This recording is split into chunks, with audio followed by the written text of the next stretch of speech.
Welcome aboard our Battleships podcast. This is a podcast analyzing anime relationships, whether they be canon or one the fans enjoy. Please be aware that our battleships are equipped with state-of-the-art weapons designed to leave no ships behind. If there is a ship that you hold dear to your heart, there's a possibility we don't. We are not aiming our cannons at you personally and mean no harm by sharing our opinions with you. We are simply anime fans talking about ships we either love or hate. This is not an informative podcast, so don't take anything we say as gospel. Keep in mind, our sails are painted in the blood of many spoils of war, displaying everything beginning to end. If you haven't seen the anime, we will reveal many of the exciting details to you, so you have been alerted. Again, this is your spoiler warning. Thank you for listening. I will now hand the wheel over to our captains.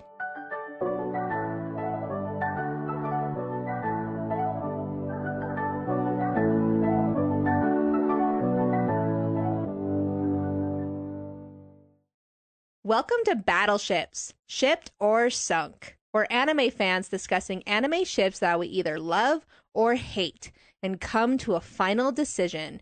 Do we ship the pairing or do we sink it with our cannons?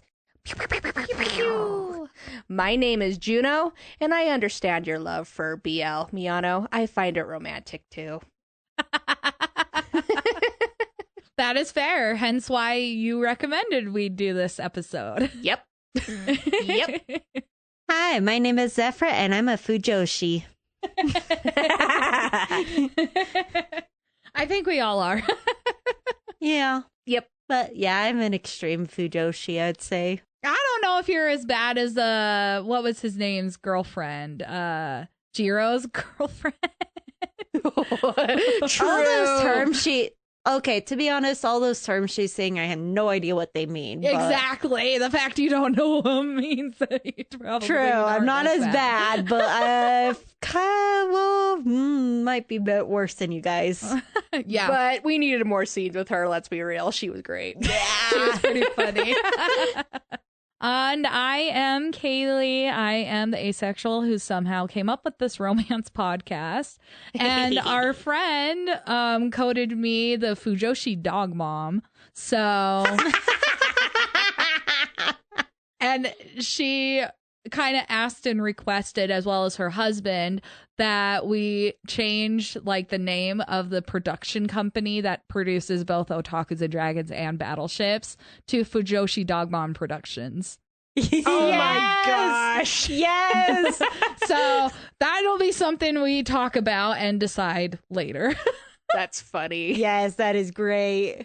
We will be starting off our episode with our roll for ship. This is a list of romance questions that we carefully came up with. We will be rolling a D100 to determine the question we answer before we talk about today's couple. I'm gonna roll. You're gonna roll? Are you sure? Yes. You sure you want to roll? I'm gonna roll. Are you? You can't stop me. Oh no. Ho ho! 8. 8. Whoa. Oh, that's pretty low. Oh, I'm scared. That's low. That's a low number. Oh, this is a fun one. This one is fun. Name a romance trope you like. Now we're pulling out our tropes list, ladies and gents. Zephyr whips out the phone. So I'd have to say one of my favorite romance tropes is Beauty and the Beast. Ooh. And then Beast also can come in terms of like appearance or personality or how they're perceived by society. Mm-hmm. I love that one. I know, I can never get enough of Beauty and the Beast. Like Toru and Kyo, Inuyasha and Kagome, Hwa-Chang and Shilian, Rish and Arnold, Chisei and Elias, Mitsuri and Aguro, Lanjan and Wei Ying. I love it when it's not necessarily a literal beast too. Like I think I prefer that type of trope when it's someone more like Kyo who has both a human side and a beast side, or someone like Hwa-Chang who is like feared by everyone. Considered a monster. Or like how society comes to perceive Wei Ying. Mm-hmm. like that he is the grandmaster of demonic cultivation. He's a monster. He's just a necromancer. Or like in Seven Time Loop, Arnold. Oh yes, perceived as a Arnold from Seven Time Yeah, Loop. I just listed all of these couples. Like, yep, are considered under Beauty and the Beast. What's the My Happy Marriage? That couple too. Oh, Mio and Kudo. Kudo, yeah, that's another one because everybody's like Kudo's terrible and cold-hearted. Cold-hearted, rawr. Has chased off all his fiancés. Mm-hmm. Shipping Torpedo. This character is strongly opposed to a couple being together. You just like the conflict of it, huh? Yes, it is hilarious. Zephyra craves violence. Where like they are against, and yet the couple or at least one of the couple purposefully does showy just to piss him off. Yep. Okay, mine is kind of a guilty pleasure. And Angst. Angst. Yeah, I mean, I love angst ones, but I actually have a different one. Oh. Love makes you gonk. We've covered this one in a few episodes, especially with Jinshi, with Now Mao. I love it when it is a case of someone is deeply in love with another character, but the other character just like kind of blows them off, and then they're like, I don't know why it's my guilty pleasure. I love it so much, and I need more of it. I kind of find it funny when it's the opposite, when they're so used to getting rejected that when they do show some form of passion, it's like, oh yes, that too. Anytime it just makes them like completely flat. Oh, like the time Jinshi did all that work just to go be able to go visit Mao Mao, only to arrive at Gyoko's pavilion and find out she left. Yes. Yep, there's so many instances. He had a huge when he misunderstood her. That was when she first left. Yeah, legendary. Or then you have Hawk and Yona. Yes, Hawk and Yona is another pretty huge funny one. Like every time she finally starts admitting her feelings or comes close, he's like, "Come again? I didn't hear you." Thank you. It's not as dramatic. I like the more dramatic Jinshi it is, the funnier it is. Hilarious with that. Mm-hmm. Yep. Hawk's like, am I hallucinating? He's more real about it. Same with like Sasaki. We'll get into it. Sasaki Miyano. They're a little bit more like realistic with it. I love it when it's over dramatic. Oh, the drama. The drama. But we kind of love the drama. We love the drama. Drama.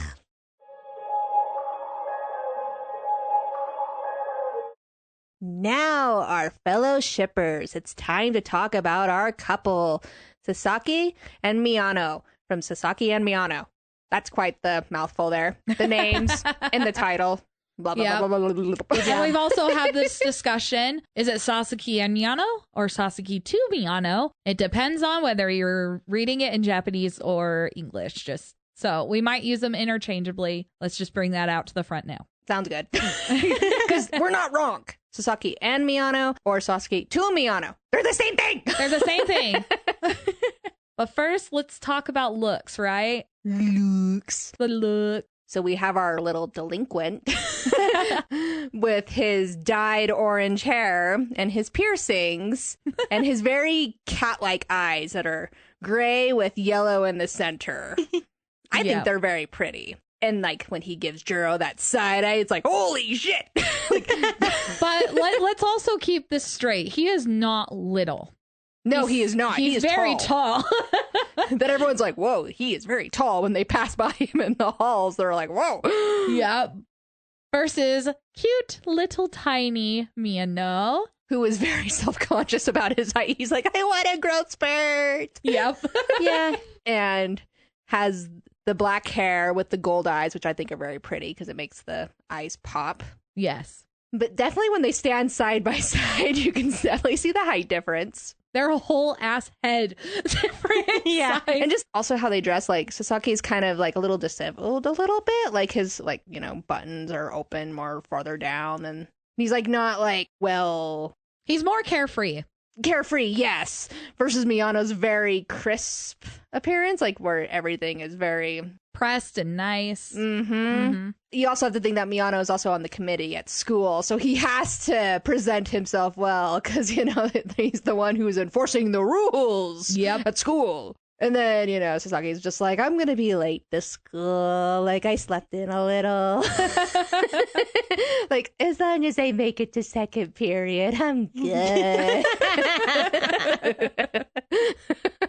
And this goes into their personalities, too, because Sasaki is very carefree and lighthearted, very rarely takes things more seriously, versus Miyano, who is freaking out every single time Sasaki even mentions anything BL related in public, because how dare we put on this impression of us reading BL and stuff like that in front of other people where they can judge us. He's very self-conscious about others knowing, and yet pretty much most of the classmates you see all know. Yeah. Well, his closest friends do. Yeah. Because, they're always just like, why are you putting me into a BL stereotype? And he makes the comments of, you guys keep giving me too much content. It's like, I'm trying really hard not to turn you guys into BL. Don't give me content to be able to do so. And yet they continue. But Miyano's like a really kind-hearted person who's really thoughtful. Like, he pays attention to what people say around him, and he remembers. And Sasaki also is. Like, he's very kind himself. But people, just because of more of like his appearance, people think, oh no, he's a bit more of a troublemaker. When really he's kind of not. He just has more of the appearance, like the piercings, I guess, give off that impression.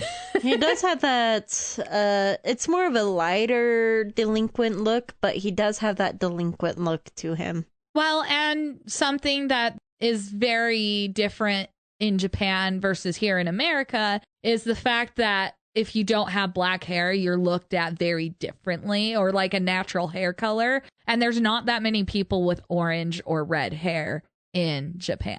So, and the fact he does dye it that color. Yeah. I do think a lot of them match each other very well. Like, there's a lot of commonalities. They aren't complete opposites. And that especially gets portrayed a lot further on in the story too, because at first we didn't really get too much about Sasaki right from the get-go. It more developed over time, whereas Miyano, his big thing was just that he was a fudanshi. So true. I mean, you can see how carefree Sasaki is. Like, he's just like, go with the flow. He doesn't really think about like what he's saying sometimes, like, because he's like totally fine about talking about BL in public.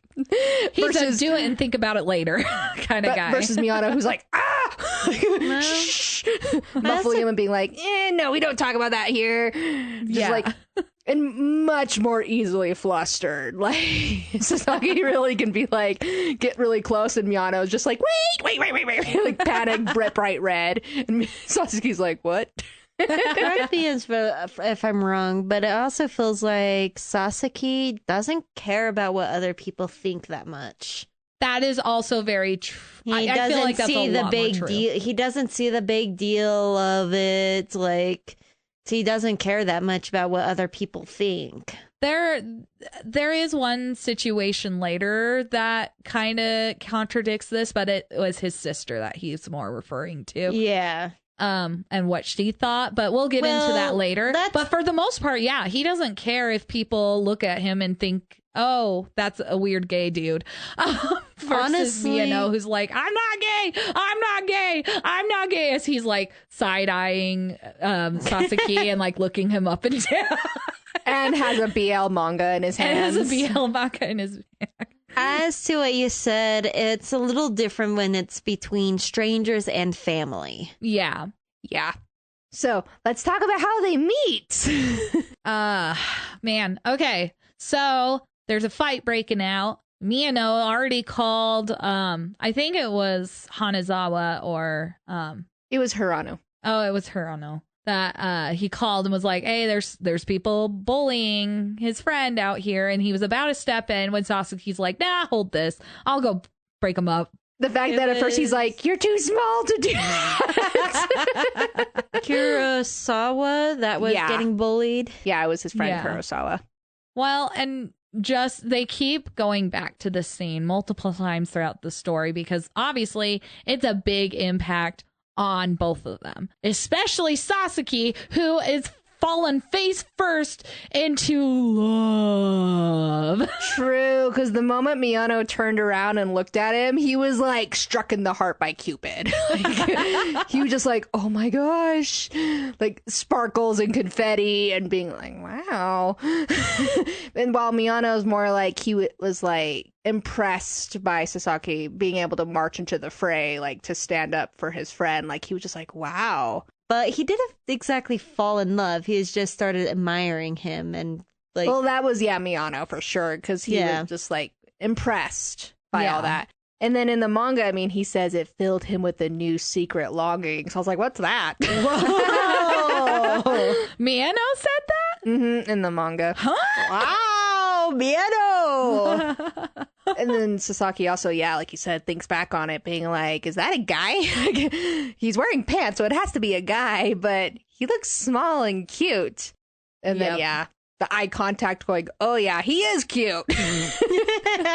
Yeah. And then 3 months later, Sasaki is slinging an arm around Miyano's shoulders in front of the school and says, good morning, Mia, you're as cute as ever. Miyano's like, don't call me cute. He's like, you know how self-conscious I am over my face. And then Sasaki goes, oh, then you're cute on the inside. And he's like, that's not what I meant. And then he's like, how did we end up like this? After that first meeting. Well, and there is a lot of questions between that time because how did they get so close? Did he just start coming up and slinging his arm around Miyano, or what where did that come from? And that's where I'm a little bit lost about it, but it's also kind of nice because they move at a quicker pace than a lot of slice of life shows, which I appreciate. Because, I mean, there's like another morning where Miyano thinks to himself that his senpai is getting a little touchy-feely recently. And then, of course, Sasaki appears out of nowhere and gloms him from behind. He's like, good morning. Like, and he's just like, dude. And there's like ninjas his way out of the hug. And he's like, you need to stop doing that. Do you want me to start putting you into my imaginary slash art? And Sasaki's like kind of confused, like, I don't know what that is, but I think it's okay. He's like, what is slash art? And Miyano's like, it's better if you stay in the dark. And don't go asking your friends about it either. Like, don't you dare. Don't go. But it kind of like starts because like Sasaki's like thinking about that interaction with Miyano after, he saves his friend, but then doesn't see him again after that. And then Miyano shows up at Hirano's classroom to give him paperwork from the committee. And he's like looking over and he's like, yeah, he's a dude. Like, but he has such a cute looking face. Like he even comes over and Miyano looks at him like, hi, I never was able to thank you in person for saving my friend. But then he like grabs Miyano by his shoulders and Miyano's like, what the heck? And he's like, yeah, the shoulders are broad, so definitely a guy. So like Saki is really struggling to think this guy's a dude. And Hirano's like, what are you doing? And the immediate beat down of like, get your hands off him. I will beat you down. Get your hands off of our underclassmen. It's funny because then he's like, oh, sorry. Because like obviously he wasn't thinking about what he was doing. Like, I'm going to grab you to make sure you are a man. Like, feel your shoulders. Just filling him up there.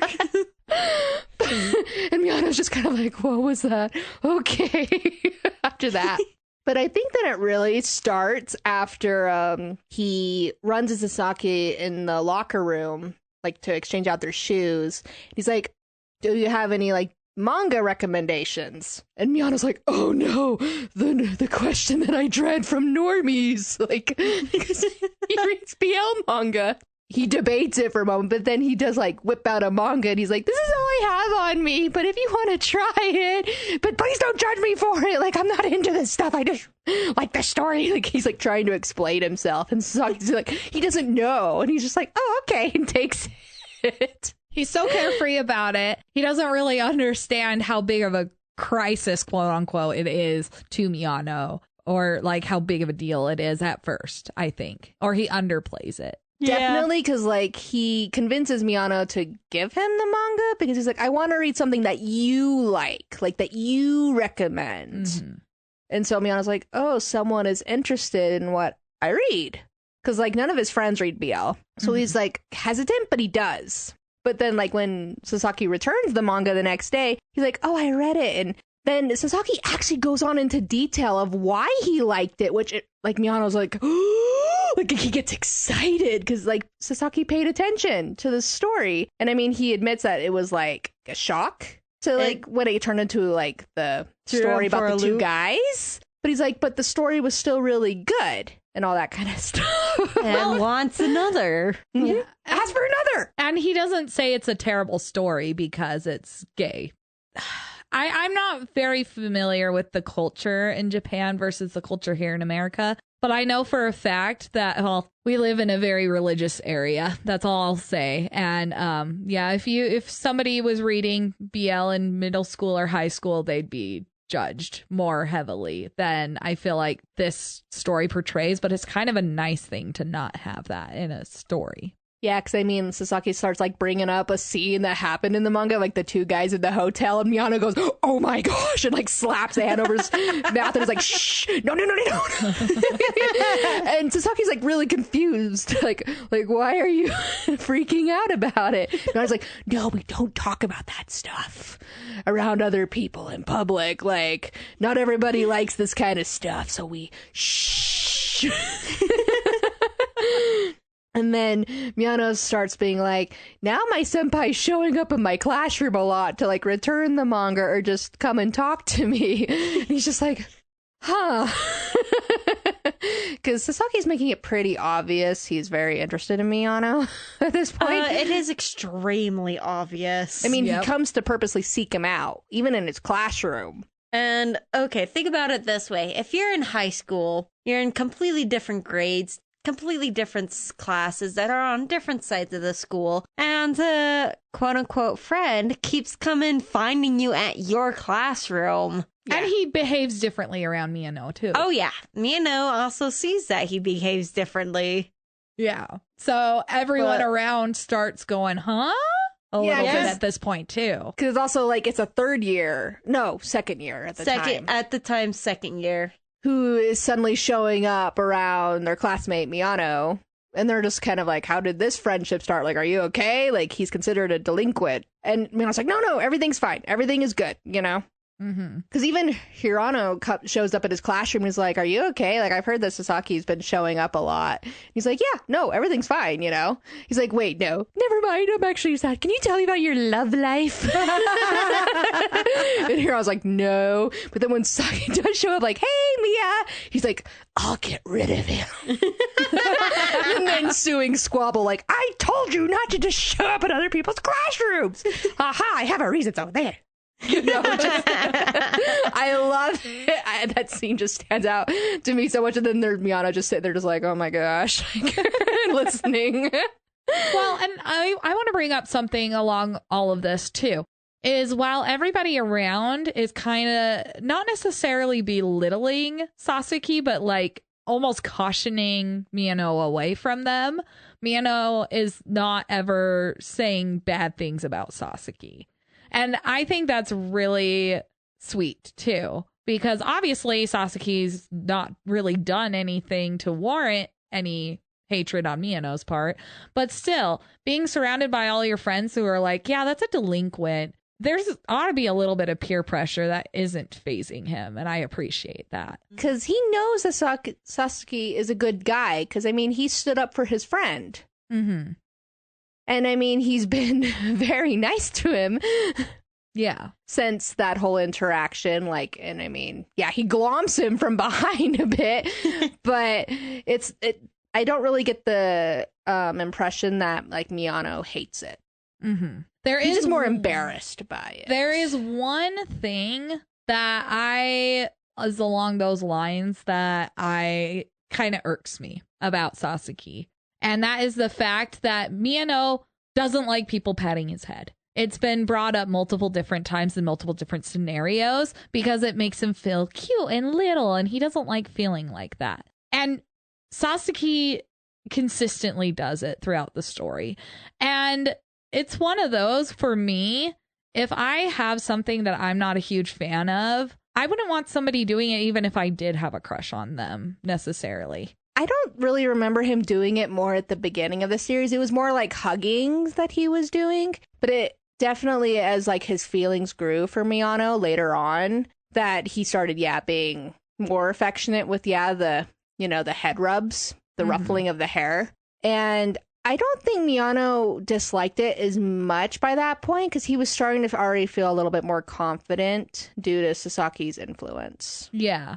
And I think a lot of it is just me portraying my own dislike of being touched.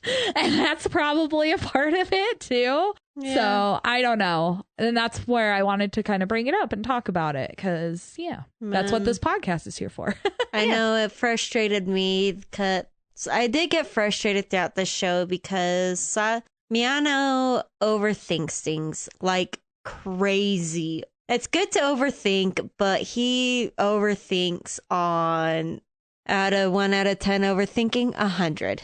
And I think it frustrates me a lot because that's how I am. I overthink things a lot. And so it's like frustrating I constantly tell myself, don't overthink. And I see him overthink. I'm like, don't overthink. But I relate to Miyano in that sense so much because I'm also a big overthinker. So I completely understood why he was, going on all these tangents of thoughts and thinking all these things through. Because to me, Miyano has anxiety. Oh, yeah. Oh, yeah. And I have anxiety. So I'm just like, that really connects me to him as a character. So I was like, I get you. I understand why you're having all these internal struggles within yourself. Because I see that in myself. I also saw a lot of that. And this is jumping a little bit ahead. But when he actually starts getting a little bit more flustered by Sasaki in the romantic department, he kind of has a lot of what I felt like were the same reactions I had with my past couples and people I've been with. And it almost was uncomfortable for me to watch because I'm like, oh, this is making me uncomfortable from secondhand embarrassment like feeling. So, but I also can appreciate the fact that a lot of shows don't go into this. A lot of shows just show the cute, happy, oh, they're now a thing and they are hugging and they're kissing and they're doing all the things instead of actually like showing kind of that awkward love stage that people go through early in relationships. I feel like we have seen some of that awkward of where they take a while to confess love because they're trying to figure out their feelings, and then it's awkward of how do I bring it up to them. But I guess it's not to the extent of Miyano. Yeah, and I appreciate the fact that they dive into all of the thought process of it because that is not very common.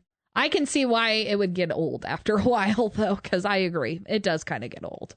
Yeah, but I love how that you can see the development, though, naturally of their relationship. Because, like, in the beginning, like, Sasaki is asking for Miyano's BL Rex. And then also, like, when they walk home together, he's asking him questions about himself. Mm-hmm. Like, so he can get to know Miyano more. Like, when he tells him he can't really digest sugary foods, so he usually avoids it. Mm-hmm. And he likes wasabi-flavored candy. And Sasaki's like, what?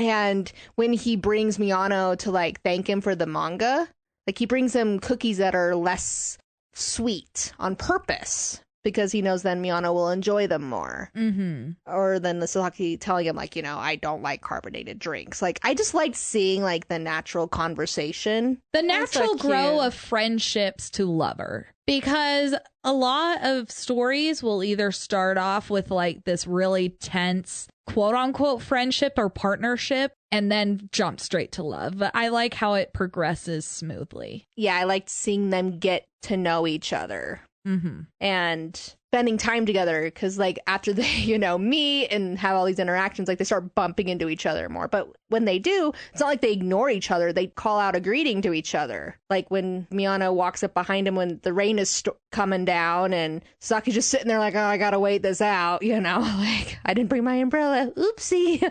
Miyano's like, do you want to share my umbrella? And then again, conversation naturally flowing and the exchange, and the friends are like, dang, you guys are swapping a lot of manga back and forth. Well, more like Miyano's giving him the manga. And Saki's like, okay, here it is, back at the classroom door. And Miyano's like, no, can't you give it back to me after school?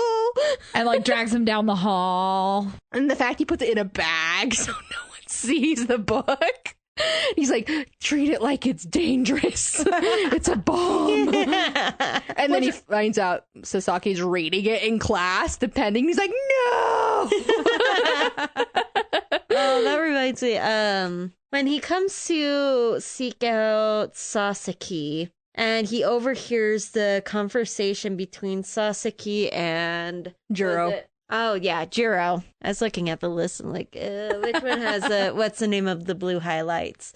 But he mishears and misunderstood what exactly Juro was asking about. So he gets worried that Sasaki is getting bullied or picked on because he's reading the manga he recommended. Mm-hmm. And then he leaves before Jiro's like, I don't get you or my girlfriend. Like, why do you read this?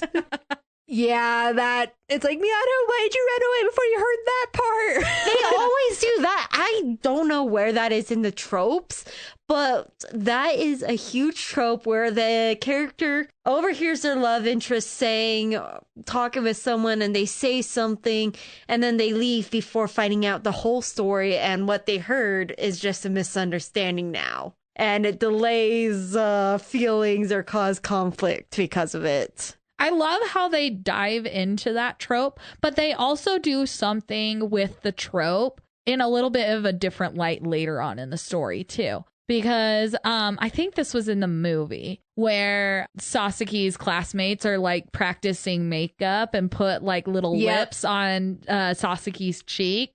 And Miyano just managed to walk by because he was looking for Sasaki, sees the lipstick and books it because obviously... typically in that sort of scenario, you think that he just got kissed by someone. And so obviously Sasaki's running after him because he's like, oh my gosh, Miyano doesn't understand. But it's not that. It's the fact Miyano understands that it's just makeup, but he feels so guilty for feeling that jealousy. And I love how this show, like I said at the very beginning, this show is just a trope haven. There's every romance trope in this show. But I also like that they debunk some of the tropes at the same time. Luckily, none of the incest tropes. Oh my gosh, yeah, no. If it had incest, it'd immediately be dropped and I'd tell Juno, sorry, we're not doing this episode. On my list, there's like 2 incest type tropes at least, and it's like, oh, I'm so glad those aren't on this. Yeah, no, it's not every trope in the book, but it's a lot. But yeah, there are a lot of stuff. But I love then how Miyano's like concerned after he heard Sasaki's conversation with Juro, that he, like, when Sasaki shows up to his classroom to pick up another manga from him, he like is like awkward. He's like, why do you want to read this? Like, I don't understand what the appeal is for you. Because he isn't into BL like he is. Like, and Sasaki replies with such nonchalance. Like, he's like, I want to know more about the one I like. And everyone's like, huh? I feel like you could have heard, like, something fall to the floor in that silence. And Miyano's like, what? Bright red instantly. But Sasaki, like, reassures Miyano that he is enjoying the manga. Mm-hmm. Because he enjoys getting the recommendations from him. Because he likes it. And he likes being able to talk to him about it after he's done reading it. Sharing in what Miyano is passionate about. Because you see how passionate Miyano gets when he talks about his manga. He's just like, he's so excited to have someone to talk to about it who actually takes in the story details and will talk to him about it. He's like a kid on Christmas morning when they see all the presents under the tree. Because then Sasaki thinks to himself, oh, so cute, when Miyano gets really excited and you see the confetti and you're just like, oh, you're so cute. Please give me more. Like I need to see more of this. Like, I also love how Sasaki also notices like how thoughtful that Miyano is, because like when Miyano gives him those chocolates that have alcohol in them, and he's like, no, spit it out, like, I'm sorry, he's like, no, I couldn't, like, and he swallows it anyway, and everyone's like, no. Why do you still have it in your mouth? Spit it out. It's like, I already swallowed some of it. I didn't want to be rude. That Miyano paid attention to what drinks he likes before that he went and got him a drink afterward. And like when Sasaki got beat up by the same guys that Kurosawa got into a fight with later, like to teach him a lesson for interfering or whatever, that Miyano goes and gets him a Band-Aid for his arm. I mean, granted, like that wouldn't be enough for the fact he got kicked in the ribs and all that stuff and he was really hurting. That meant a lot to him. Mm-hmm. That Miyano cares and shows thoughtfulness toward him. To be granted, Band-Aids only help when you're bleeding to help stop the bleeding, and... Well, he had a cut on his arm. That's why he got the Band-Aid. It wouldn't help much with the... You need like bruises. an ice pack or actual medicine for that, but... I just think it's really sweet how kind Miyano is toward him and how Sasaki just notices that. Mm-hmm. Well, and especially since Sasaki was already head over heels for Miyano. And this is just more, it's kind of like the icing on top of the cake for Sasaki. All of these little moments is just more and more and more deep that Cupid arrow is just going into his heart. And then he asks Miyano, will you go on a date with me? Like, will you go out with me? And Miyano's like, huh? Like, he's like, are you joking with me right now?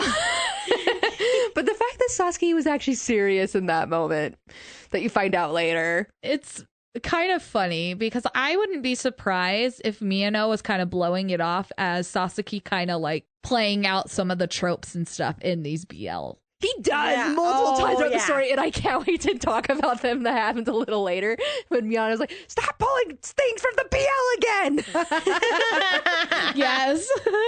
But one of my favorite scenes ever between them, when Miyano's standing in the hallway listening on his earbuds, and Sasaki comes up and goes, what you listening to? Oh, no. He's like... And he like is like a little like, whoa, what Miyano's listening to, like, crazy for you, stop. And Miyano rips it away from him. He's like, wait. It's like, I don't listen to this kind of stuff at school, I swear. But it's like, it was playing Miyano. Well, in his defense, you could see him like pressing buttons on his phone like he's jumping through. Yeah, he was. And he was in the middle of jumping and stopped briefly when Sasaki grabbed the headphone. But I loved it because like the silence as they stare at each other for a moment, and then Sasaki's like, what was the crazy thing that they were doing?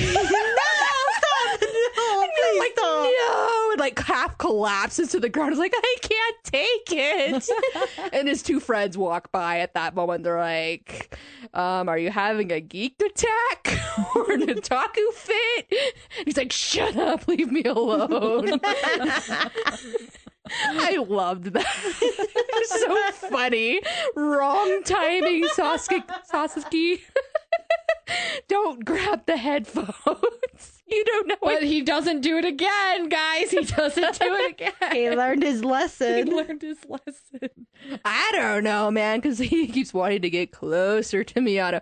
And then he shows up with a box of Pocky and is like, we should play the Pocky game. Like, you want to bite the ends of it? Like, see who taps out first. I'm just like, and he actually plays a little. But Miyano was not really thrilled with that at first. He wasn't, because like at first he was kind of like, but then he's like, wait, he bought a like flavor that is specifically not sweet, like, because he wanted to play the game with me. So the fact he like does bite it, and Sasaki's like, and then he takes another bite, and then he's like, can you just hand it to me? I feel too awkward touching your fingers. And Sasaki's like, yeah, okay, you can keep the box. I'm out and like flees. Like, because obviously that was more like of a doki doki doki doki in his heart, like That was too. It's too much. Yep. It's too much for me. I can't. I was just the entire time I was like, oh, this bro is horny as hell. he was. Was it that time or what? It was another time. Miyano asks the chairman or someone where Sasaki is, and they're like, oh, he left home early. He said it's too much. Yep. Too much of what? Is he sick or something? I don't know. Just too much. Too much mo. Too much boy. Mini heart attack. It was too much. But I think it's also cute, like, that Sasaki then at another point asked Miyano, like, how he got into BL. Like, why did you start reading this? I'm curious. And Miyano's like super embarrassed. Like, no, I cannot share the shame. But he's like, come on, you know, like flopping down on the desk and giving like the cute little eyes, even though Miyano's like trying to hold a book to his face. Like, no. Don't look. Don't temptation. Like, no, I will not give in. It was a reference book. And he's like, huh?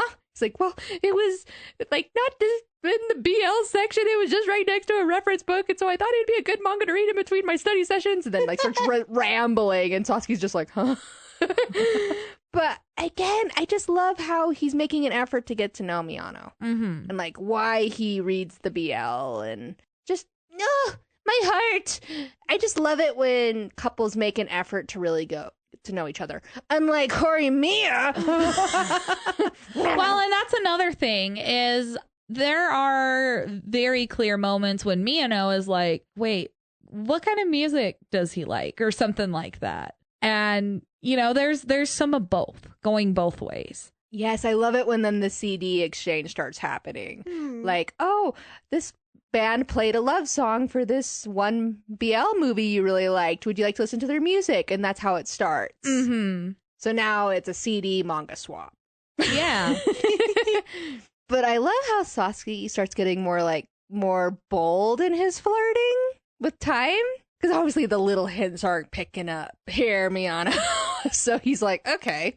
So I love how they're talking about like being cat-tongued. And he's like, you know, you're struggling to drink down that hot cocoa. Like, apparently people with sensitive cat tongues can't use them very well and are clumsy. And so then he starts rambling about how then he wonders if they're bad kissers.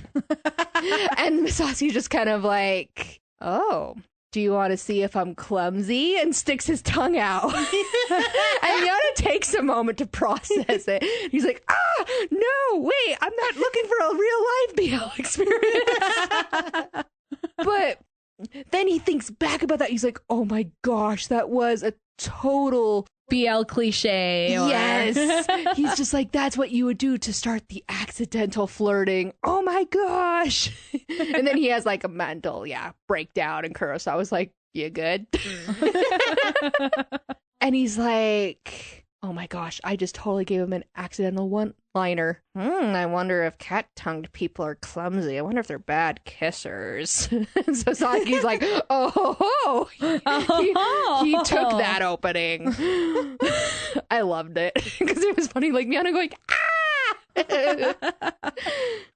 I just watched this only a couple days ago, but I already forgot the order of things happened. But there's a time when they go to the nurse's office and the nurse is out. And Miyano takes care of him. Yes. He's just like, okay, I'll lay him down. And he's like, is it all right for him just to rummage around for supplies? He's like, I'll take your temperature. I'll bring you a blanket. Like, no. And there's no blanket, but the sheet from the other bed should do fine. Right? Oh, and the fact that Sasaki is just thinking, man, he's making himself at home here. He's just like, maybe you should be taking care of yourself. Because, I mean, you're here because you burned your hand a little in the cooking class. The White Day episode. Oh, yeah. Where Sasaki did give him chocolates for Valentine's Day. And then Miyano's like struggling. Oh, do I give him something back? Like to show gratitude that he's my senpai. And at first he's not really going to do it. But then Kurosawa was like, you should do it.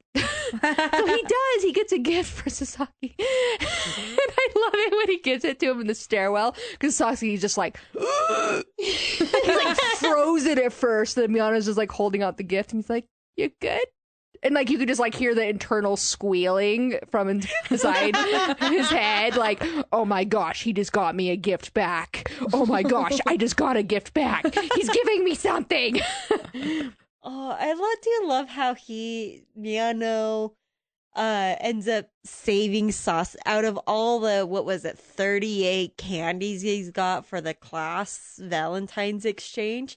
He saves Sasaki's for the last. I don't think he gave anything to his classmates. It was an exchange on just Valentine's Day. Yeah, but that's he what purposely I mean. did something for Valentine's. Like eating all of the chocolates, Miyano ate. But at the very end, like after White Day, he ate his last. He been eating the candies, and the very last bag of candy left was Sasaki's. And I love it how he's like, okay, I'm gonna go get you something from my classroom. I'll be right back. And then he runs back, and Hirano turns around like stupefied to see him like nearly on the ground, holding his face, like blushing super hard. He's just like, oh, my heart is pounding super hard. Like, what do I do? Maybe it needs to stop. And he's like, if your heart stops, you'll die.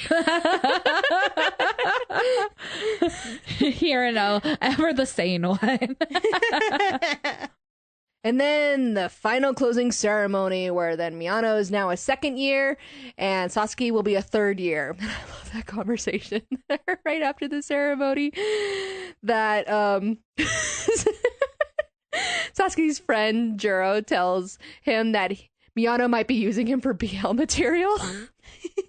And he's like, do you do that? And he's like, oh, you're actually the one I don't. Like, it hasn't even occurred to me. And Hirano's like, like, why does he get to be spared? He's like super offended because he gets a lot of it. Because he gets a lot of it with his roommate.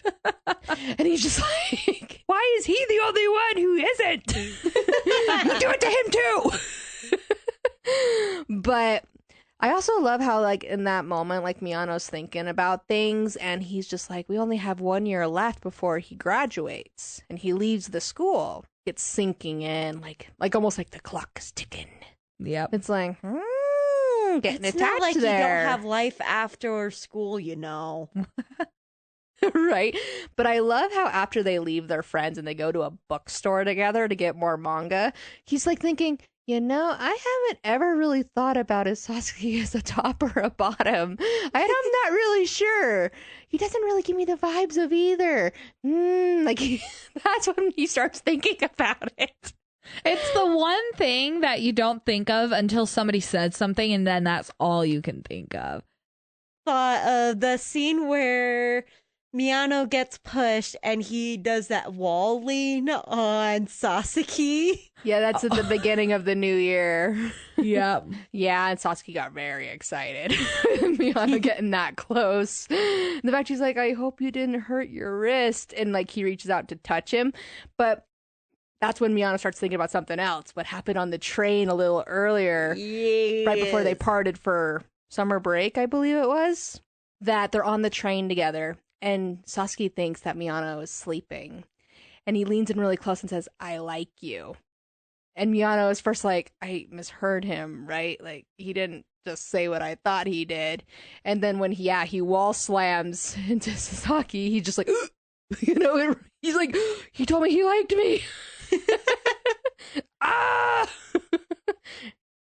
And let the gay panic begin. The gay panic begins. Let's be real. This anime should be titled Gay Panic 101. Because it is throughout the entire story. It's just mostly Sasaki at the beginning, and then Miyano gets added later.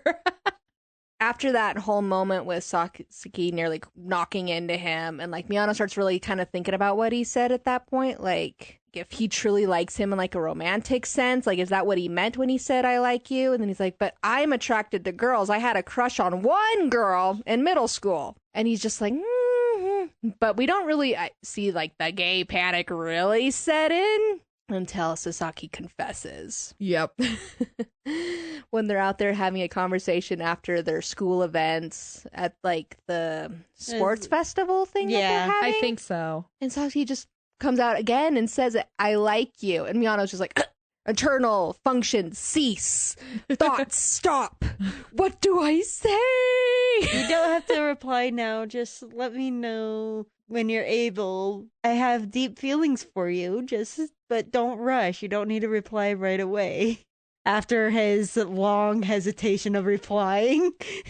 Because, yeah, he was thinking of things earlier, like when Sasaki was teasing about the cat tongue thing. Do you want to try his theory if he's clumsy? And he's just like, did he mean that? Like, I think he was serious, maybe. And then he's like, Sasaki is a guy. We're friends. I don't think Sasaki's cute in the romantic sense, He thinks he's just a cool senpai, And then, yeah, the confession happens, and then, whew.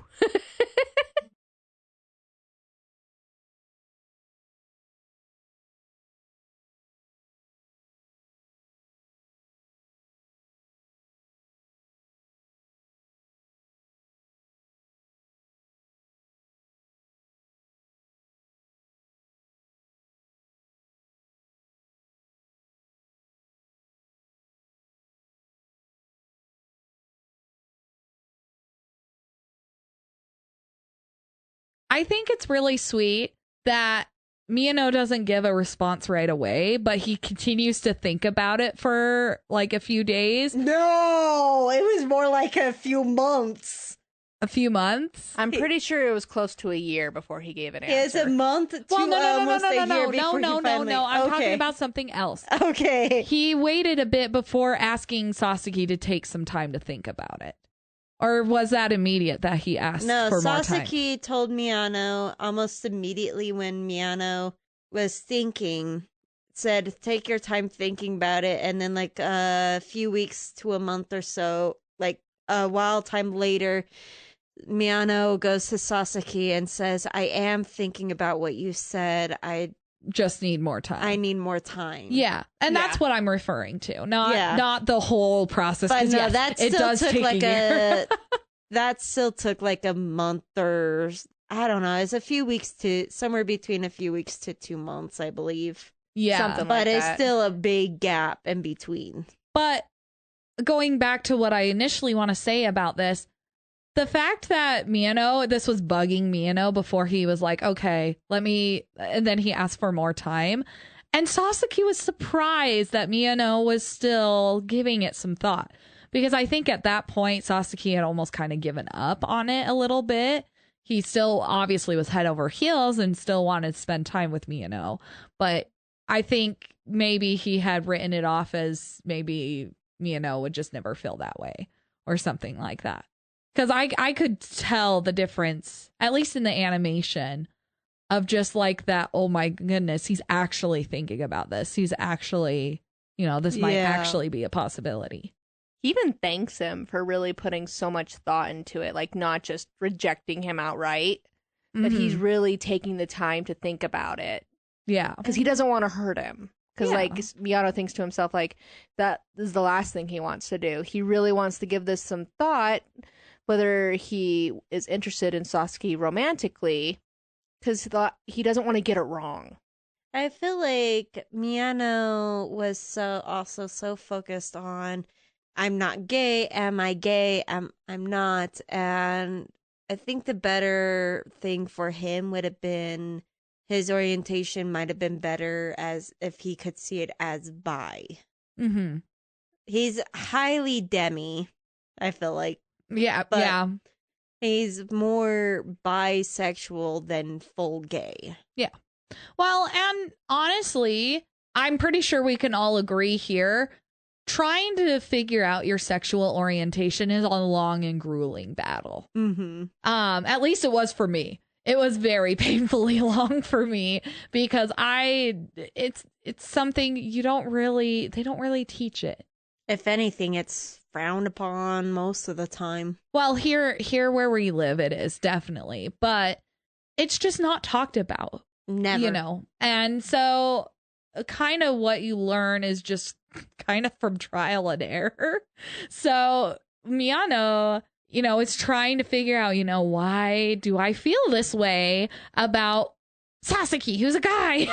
So I think it's very interesting, and I honestly appreciate it when they do kind of go into that. I just think it really took him time to really think it through, because again, like, it was hard for me, I think for me, I love that he really thought about it and took time. But for me, it does slightly irks me a little that it took him almost pretty much very close to a year just to finally figure it out. That yes, I do like him, and yes, I want him, and yes, I will confess to him. I feel off saying this because I know it's not a quick thing that happens. It's time you have to think about. It does take time and shouldn't just be a rash thing. Well, and maybe you're thinking of it as Sasaki had to wait so long for a response from 2 Miyano. years. Well, Yeah. 1 year of response, 2 years since he fell in love with him. Yeah, but he had to wait. And in a way, it was almost like dangling a carrot in front of a pig or a horse, being like, I'm not sure if you get this yet, but let me just continue dangling it. But I didn't feel that way. Normally in a situation like this, it feels more like spiteful when you're like, oh, I need a bit to hold off on this. I need some time to think about this, but don't give up on me yet. There's kind of a little bit of perceived guilting them into waiting in normal situations. I don't think that was this. This was not this show, but because there is normally that feel about it, I was a little bit frustrated that it took a while too. But I also appreciate it because that was exactly my situation with like my orientation, is just waiting forever to try to get myself sorted. And I really related with Miyano dealing with that himself. I would say it's probably a little too realistic for it's supposed to be a slice of life cute anime. Mm-hmm. It's a little too realistic, and even in reality, I still feel like it took a little. If it was real, it might have taken too long. I don't know. Everyone's situation is different. Zephyr, let's be real. You're Sasaki in this scenario. You're not Miyano. Yeah, I got that vibes when I was thinking about that, watching this show. Like, oh. Because I honestly understand Miyano completely too, Kaylee, because I had the same struggle coming to terms with my orientation. Mm-hmm. And it took me a long time to figure it out. So I understand him completely taking that long. Because to him, like, I mean, they don't talk about bisexuality in this show, but that is something that I feel like definitely fits him. Yeah. And I kind of think about the same with Sasaki too. Yeah. I'm too much like Sasaki. Yeah, and that's the thing, is it's interesting to do a podcast with so many different views, right? Because I didn't think it was as irritating as Zephyr thinks it is. And that's, the joy of doing this and talking about it. Then again, when it comes to slice of life, plain old slice of life like this, it's cute, but I don't find it nearly as interesting as like a slice of life that has a oomph to it. Yeah, and there was also that like minor misunderstanding after Sasaki confessed, because Miyano does come back to him and ask him, why do you like me? And Sasaki, the first thing he says is your face. And that's something he is so insecure about. So like Miyano doesn't really give him a chance to keep going. He kind of shuts down and kind of leaves the conversation. Mm-hmm. And Sasaki's like, wait, hold on. Like, you didn't let me finish. Like, but he's not able to tell him more because then Kurosawa shows up. Yeah. So then he kind of excuses himself from the situation. Is like, okay, I'll talk to you later. But then Miyano starts avoiding him. And I'm like, no, you got to talk to him. Well, and it's bringing up the bullying side of things too. because Miyano was bullied for being feminine and cute. So he was having a lot of kind of PTSD with this too. And I thought that was a very interesting turn that I wasn't expecting. I like that. Like, I don't like that it turned out like that, but I do like how they played it out, how it would be. Like, if someone you were close to confess their love to you, but then say the reason they love you is because of something you are highly insecure about, it kind of nullifies their confession. Mm-hmm. Yeah, but then thank you, Hirano, for stepping in. Him being like, call him right now and tell him what you meant. And so Sasaki does. He does his best. And then he kind of, slams the phone shut. And then Hirano's like, that was terrible. Let go find Miyano and let him punch you. Or better yet, let me punch you. But he's trying his hardest, y'all. But it was enough. Like, Miyano got the message that it wasn't because of my face that you're in love with. There's more. Like, yeah, what those aspects are, don't know because he's hung up. But oh, and the fact that it took them almost 2 years before they even got each other's phone numbers, like. Yeah, I don't know how that would happen in today's day and era. Well, they explained it by saying that when they're together, like they're just having so much fun talking and everything. By the time they part ways, then they realize they forgot to ask. Mm-hmm. Over and over again, apparently. Which makes sense because then they would go BL manga and then just like dive into it. And then they would not be able to talk about it and be like, wait, I need your phone number. Yeah. But now the next event that I agree with Sasaki's first assessment on, but when classmates pressured him into doing the cross-dressing thing, yeah. It's one of those where I do like how the classmates are being supportive in the way they are of like, if you feel uncomfortable, we'll have a replacement. But I also feel where Sasaki is, where he knows how self-conscious he is about his face, and then to be, you could say, exploited into winning a stupid competition, that's how he would feel unokay with him and surprised that Miyano is going along with it. Mm-hmm. I think it's very interesting because Sasaki asks Miyano not to do it. Like, he says, I have a selfish request. Will you not do it? When I first heard that, I was like, oh dear, here's another one of those stupid tropes of like,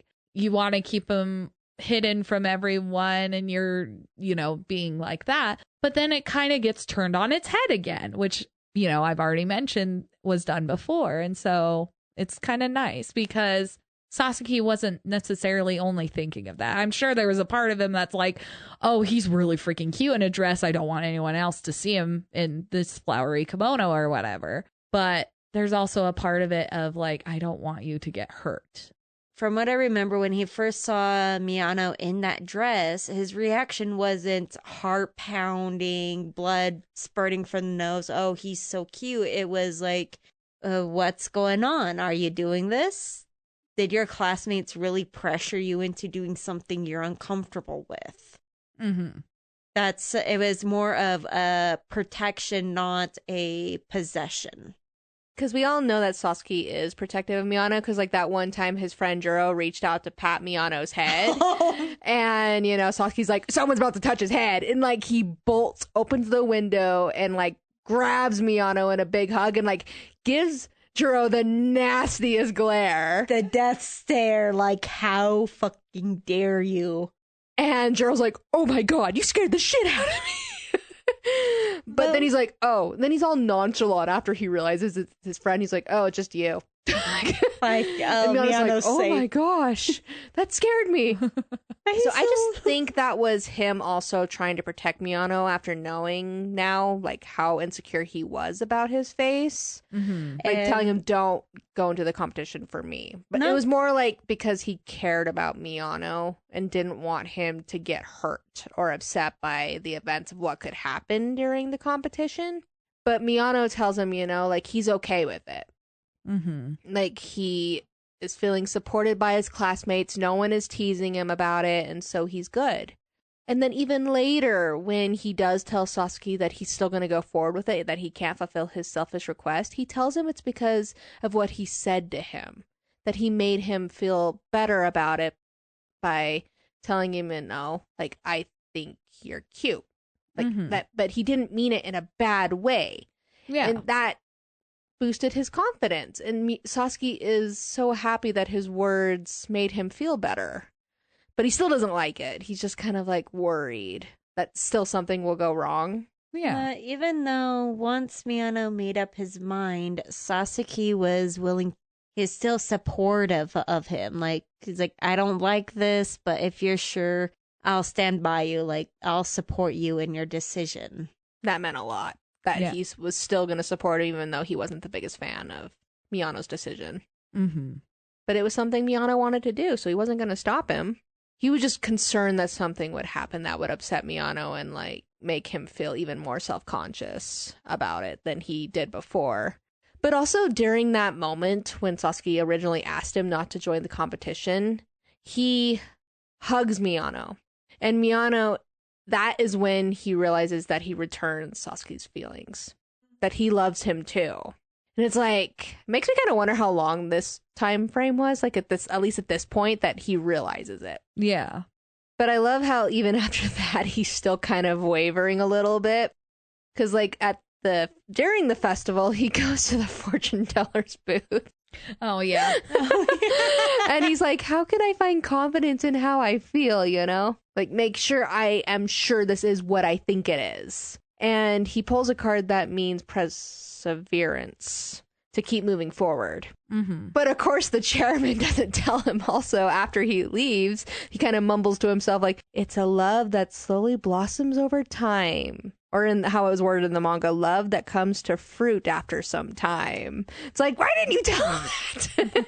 It's like, he's just sitting here like, ho, ho, ho, I'm playing the little devil's advocate over here. Like, I'm not going to tell you everything. I do gotta say, I kind of like the delinquent when he went full-blown delinquent look for the whole that, and that is really a unique idea, a delinquent cafe mixed with fortune telling. Like, that is I loved it, and I loved how, like, when he came out and was like, yeah, what do you want? And he, like, goes, oh, and, like, completely wilts when he's saying it to Miyano and Kurosawa, and he's like, Kurosawa's like, wow. Like, I loved that.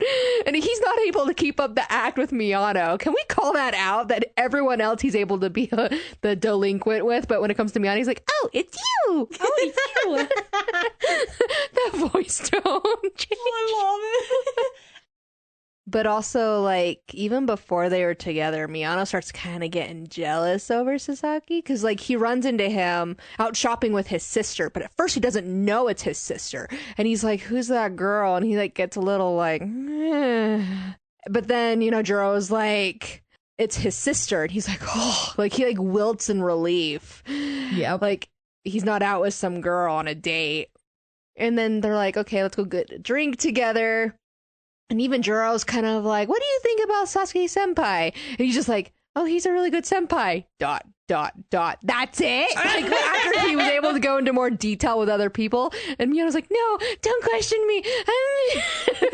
The fact that he's still struggling with his feelings for Sasaki, that he isn't really sure how to convey that in a way that isn't, like, weird to Jiro. Because he's made his, like, opinions about BL known with his girlfriend loving BL and, like, being, like, horrified by what he finds her hiding in her room. Yeah.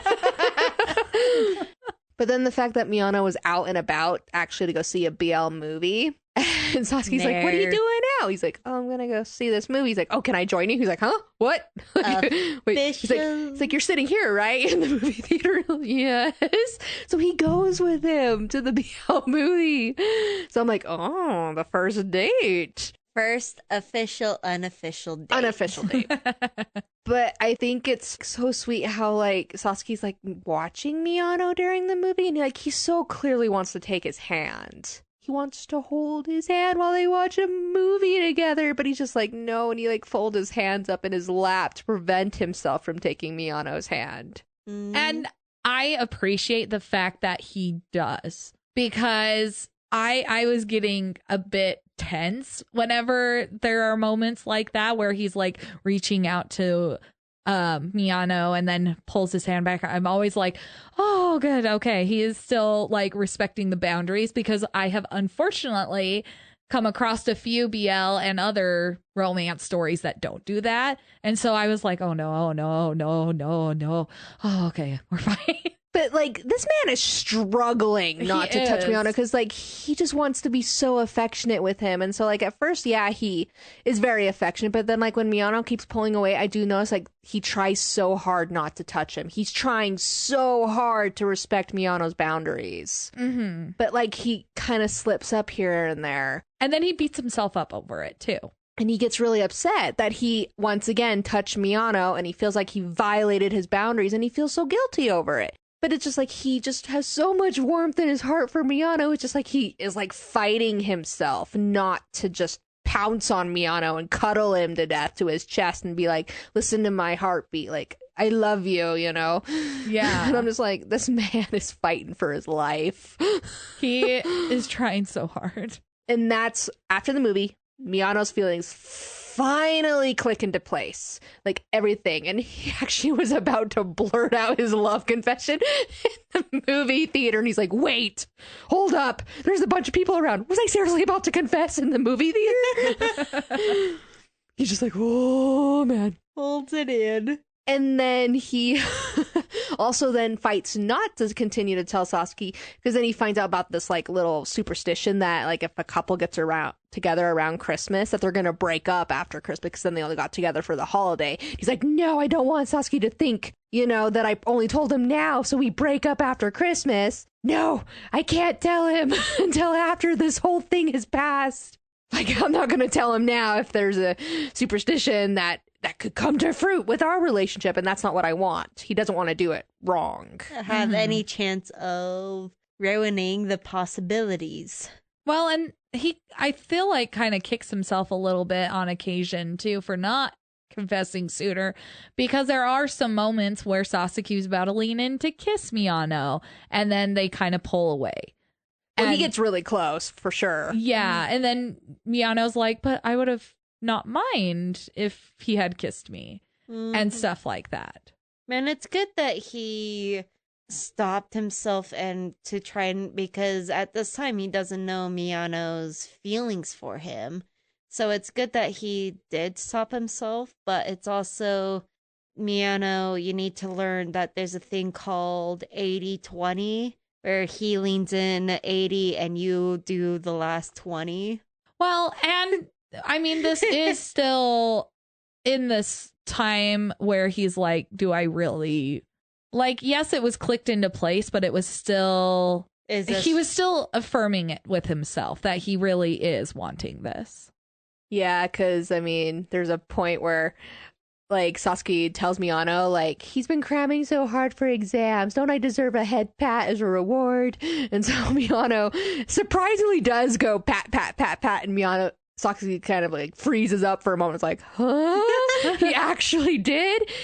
But then he's like, I'm going to return the favor. You do it like this, and start ruffling Miyano's hair. So they're sitting there in the train station ruffling each other's hair. I loved it, because then he actually apparently says out loud, like, I like you so much, and doesn't realize he said it out loud at first. Then, but Mia freezes, and he's like, huh, what? And then he realizes, and then they both go bright red, and then they look away from each other like, what were we just doing? And then Miyano finally decides, I will tell him my feelings.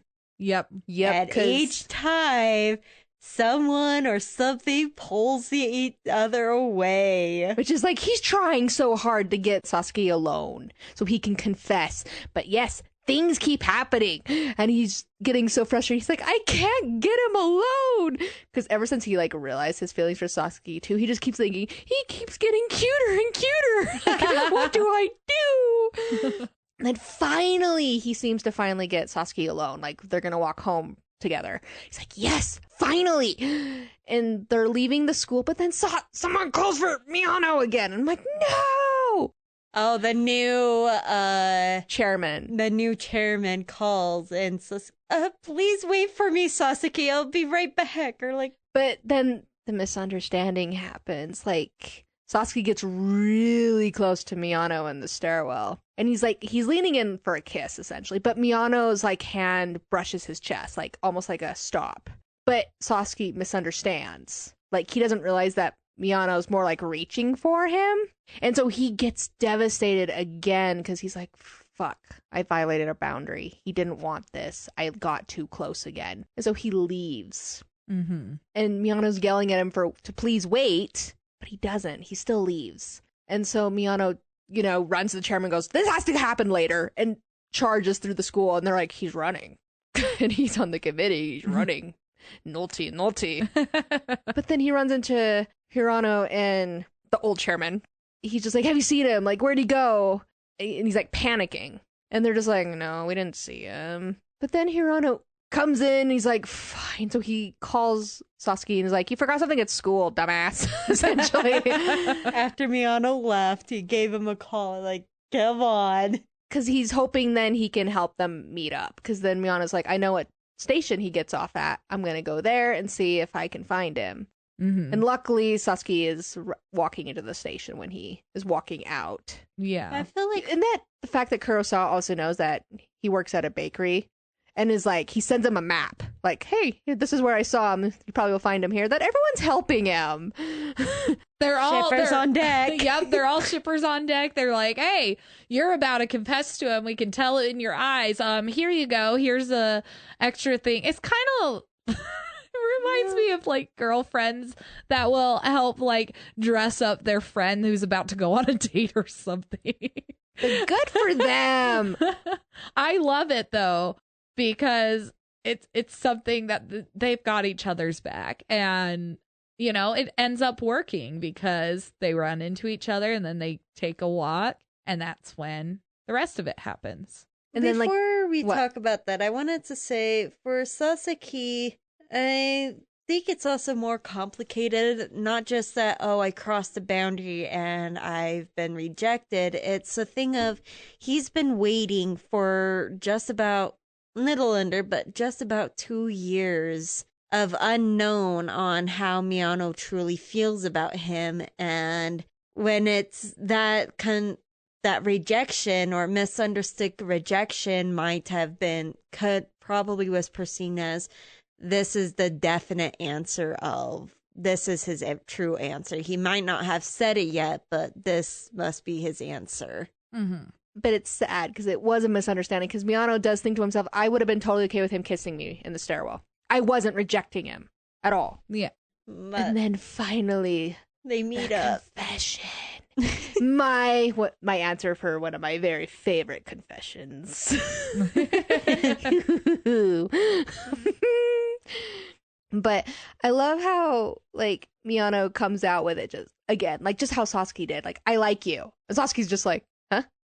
Because he had apologized just previously, like, I'm sorry, I got too close. Like, that isn't what you wanted.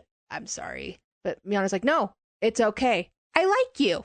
Huh? And then he's like, again. What? I have to say it again? And the fact he's like, I really like you. And then he tries so hard to convey the depth of his feelings, like to telling Sasaki like all the little things he likes about him, like how Sasaki did previously. Like, I like your excitement about your BL. I love your voice. I love like all these little things. He's trying. He's just like, I feel like I'm not conveying it good enough. It's like, how can I get my feelings across to Sasaki to know that we're on the same page here, that I love him too, I like you in a romantic sense. Mm-hmm. But then he like takes Sasaki's hand. And like at first like they're paused, but then like they slowly interlock fingers. I don't know. I just thought it was really cute. I love the fact that Sasaki's just standing there with this loading symbol above his head, basically.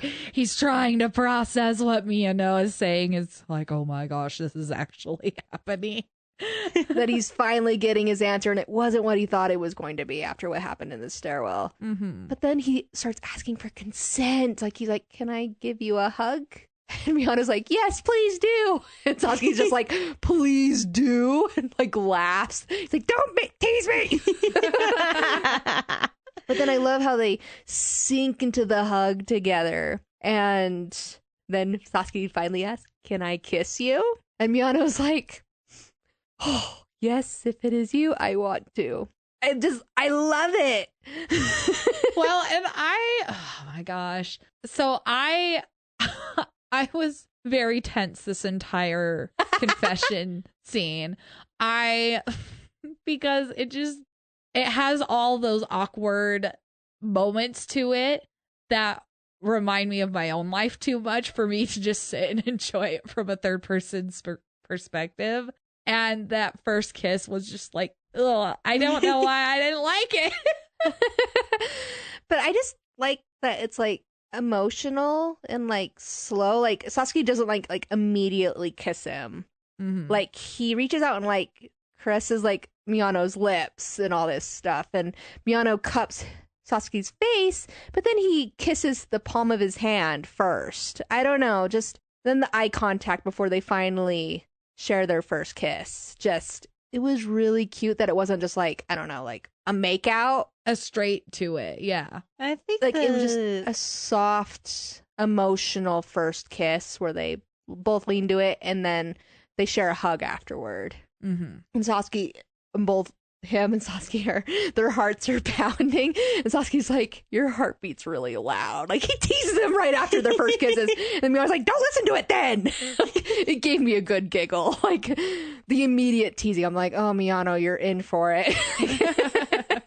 I like how I feel like with the kissing on the hand is like testing the waters, like showing some affection, but also like, should I go for like testing the waters, wanting to go, but also, yeah, maybe checking Miyano's reaction to make sure he's okay with it.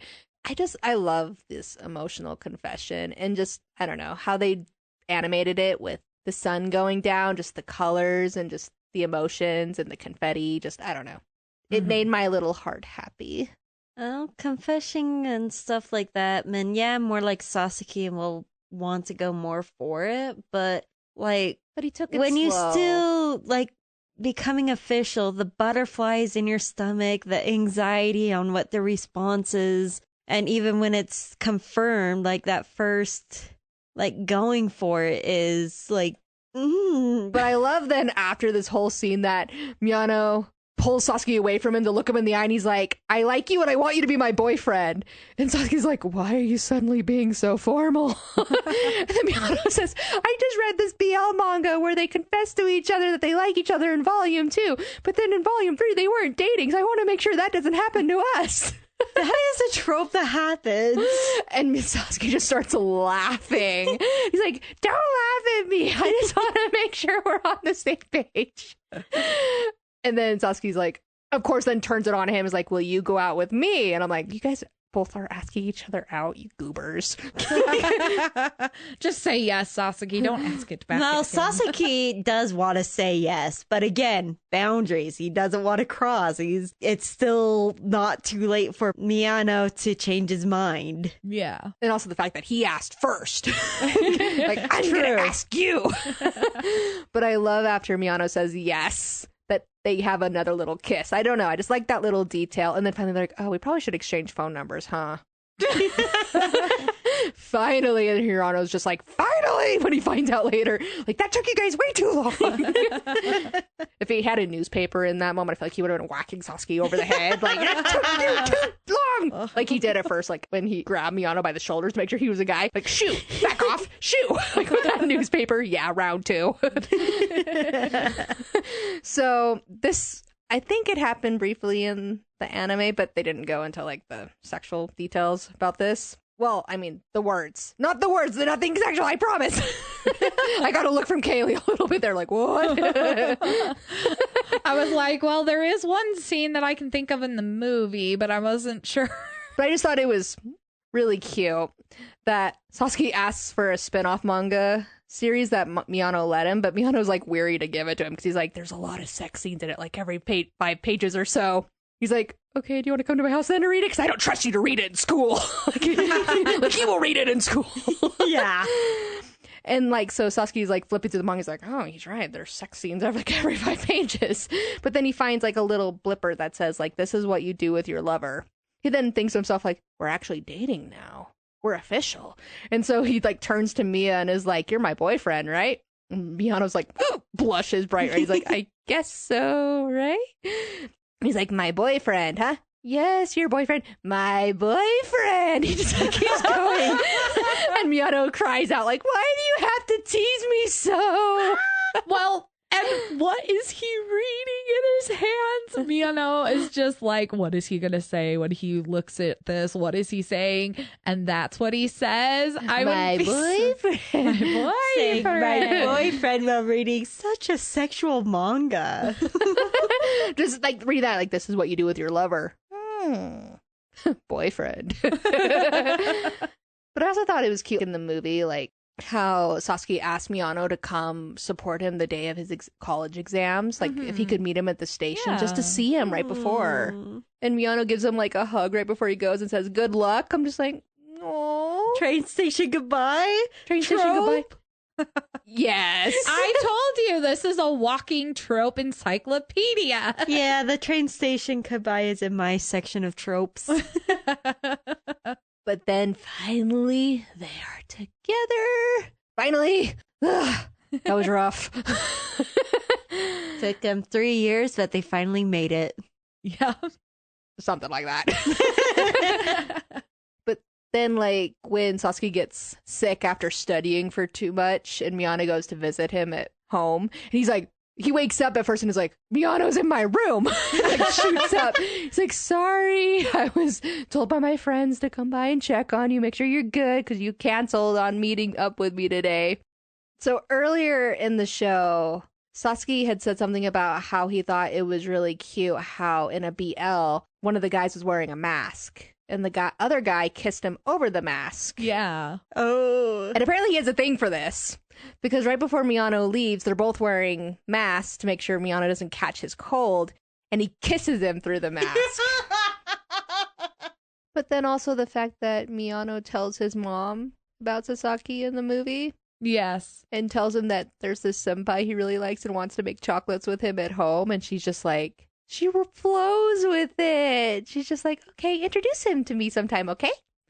He should stay for dinner. What does he like? And Miyano's like, huh? Well, and it's so wholesome because that is such a scary part about realizing your sexuality is telling people. And I could see the anxiety bleeding off of Miyano when he was trying to explain it to his mom. And the fact that the mom at first was like, oh, it's a girl. And like, you guys are making chocolates for other girls. And he's like, yeah, no, it's for him. Yeah, and then she's like, is it the guy who's coming to make the chocolates with you? And he's like, yes. And she's like, he should stay for dinner. Like, yeah, and that's when she goes on to that. And he's just like, huh? I wasn't expecting that response. And I was like, oh, I want to give him a hug. But it's so cute because then his mom, like, Miyano says, like, I'm so happy she's my mom. And she's like, baby, you're going to make me cry. I'm like, oh, what a wholesome little family. Yeah. It was a much better reaction than the sister at first. Yeah. Because Sasaki's sister runs away once she realizes. Yeah, because she just thinks, he's his underclassman who's visiting him. And Sasuke comes out and goes, no, he's not just my underclassman, he's my boyfriend. Well, and there was also, she explains later, because obviously Sasaki was like, oh, she's fine, she'll come back. And Miyano's like, yeah, no, we're gonna go get her. Because I can tell you're not doing great, and I can tell she's definitely not doing great. And so they then go chase her down. And they run into her and her boyfriend. They split off and do little chat sessions, Sasaki with the boyfriend. And Miyano talks to Sasaki's sister. And that's when Sasaki's sister is like, I think I've said some very offensive things to him. And that last little bit of like asking why, and it was just so sweet to see them kind of talk through it together. Yeah, that they're both going to take care of him from now on. Just I loved the bonding there. And the fact that she apologizes and says that she didn't mean it that way, it just startled her and she wasn't thinking about what she was saying or doing in that moment. And she didn't mean it offensively at all. And she wants to support them. She just said it was just a shock to her in that moment. Sasaki just saying, oh no, he's my boyfriend. Huh? Great way to come out to your sister. And it's funny too later because they're at Sasaki's house. Miyano's having dinner with his family. And he's interacting with his mom and she's like, take care of him, okay? And he's like, okay. And then he realizes what happened. And like Sasaki turns to his sister like, did you tell her? She's like, no, I swear I didn't. But then she's like, I've watched you two. I can tell. And I'm just like, yeah, they're not exactly great about hiding it, especially Sasaki. Yeah, I was going to say Sasaki's an open book. Miyano is a cracked book. Well, Juno, what other scenes are there? Because I think that's it for the anime, but you've read the manga, so. Well, there was one more scene I wanted to bring up in the movie really quick. That I thought it was cute how Sasaki actually went to the school after he got his passing grade for his college exam. Oh, yeah. He wanted to share it with Miyano in person. Aww. Like, he didn't just want to call him. I mean, yeah, he called him to his classroom so he could share the news. And I thought it was so funny how he was like, I deserve a reward. You should give me something. And Miyano's like, okay. And he wants Miyano to sit in his lap. And Miyano's like, what is this? And he's like, oh, it's just something I saw from a BL manga, so I wanted to try it. The first of many BL polls that he will pull on Miyano. Miyano, you should know what this is. You've read those mangas. But then, yeah, the first of classroom makeouts after that. Yep. They have a thing for making out at school. Oh my gosh. They do. I wonder how many times they're walked in on. Then. Well, they haven't been walked in on yet, which is probably why it's happened multiple times now. But yeah, that was a moment because Sasaki was just kind of like, it's just kissing. And he's like, if we keep doing this, though, when he actually like crawls on top of Miyano in the classroom, he's like, this is going to turn into more than kissing. And they're both. And then Miyano later's like, I did that with Sasaki at school. What was I thinking? But I don't know. Just yeah, it happens one more time in the manga. I think twice more, actually. But then Sasaki graduates from high school. Huzzah! And Miyano was very sad. He's like, no, my boyfriend is leaving. But I thought it was cute how they did like a little tour at the end, you know, of the school right before they go home. Like as like a final hurrah, like checking out the school, thinking about their memories together. Oh, yeah. Throughout the school. I thought it was funny when they were looking out at the courtyard of the school from the committee room. And Sasaki throws his blazer over Miyano's head and kisses him. But the thing is that Kurosawa and their other friends are in the courtyard. And Kurosawa was about to point them out to everybody, but then he sees them kissing. He's like, oh no. And like the glasses drop. He's like, mm-mm. And everyone's like, someone there? He's like, no, there's no one there. He's like, that was close. But I like how we see the development of like the romantic part of the relationship, because now that Sasaki is dating Miyano, he's going for it, y'all. This man has been holding back. Yep. All right, so the manga scenes. So Sasaki and Miyano are talking about like birthdays. And he tells him, Sasaki tells Miyano that he wants him to keep his calendar open for him 3 years from now, so they can like do like a drinking thing or something. Oh, for the 21st birthday or whatever the equivalent is. And Miyano jokes with him like, I don't plan that far ahead. So Sasaki's like, okay, then I want all your birthdays until then. Like the next 3 years. And then Miyano's like, no, okay, you can have all of my birthdays, but in exchange, I want all your June 17ths. And like they stare at each other for a moment, and then Sasaki's like, that sounded like a proposal. And Sasaki's like, ooh. And then Miyano's like, ooh. And he's like, oh my gosh, that did sound like a proposal. It shouldn't be done offhandedly like this. And Sasuke's like, okay, I'll wait for the next time. And Miyano's like, oh. I just thought it was really cute. And the fact that Sasuke's also a Gemini like me. Yeah. And then Sasuke's birthday comes up. And Miyano asks him on a date for his birthday. And he even gets a temporary job so he can save up money for his birthday celebration. So Sasuke doesn't have to pay for a thing. Mm-hmm. And he even tells him, I got this. Like, and Sasuke just, of course, was like flustered and like sinks into the train seat. Like, what? And during their date, they end up at an aquarium. And they go like into like an empty hallway to check out some more tanks. And of course, Sasuke takes the opportunity and leans down to kiss Miyano.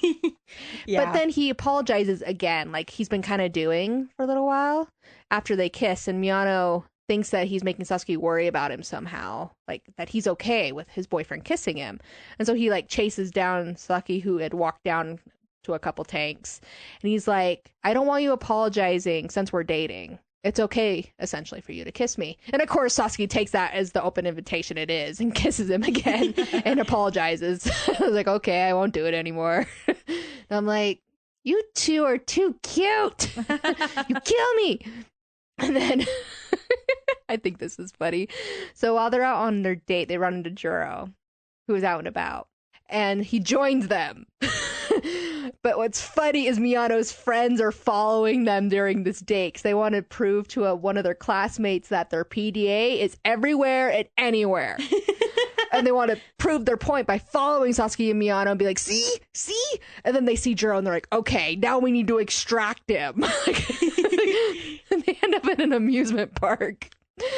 And so one of his friends, I think it was Toshiro, slithers in, grabs Juro, and drags him off while they're looking at something else. And they turn around and go, hey, Juro, where'd he go?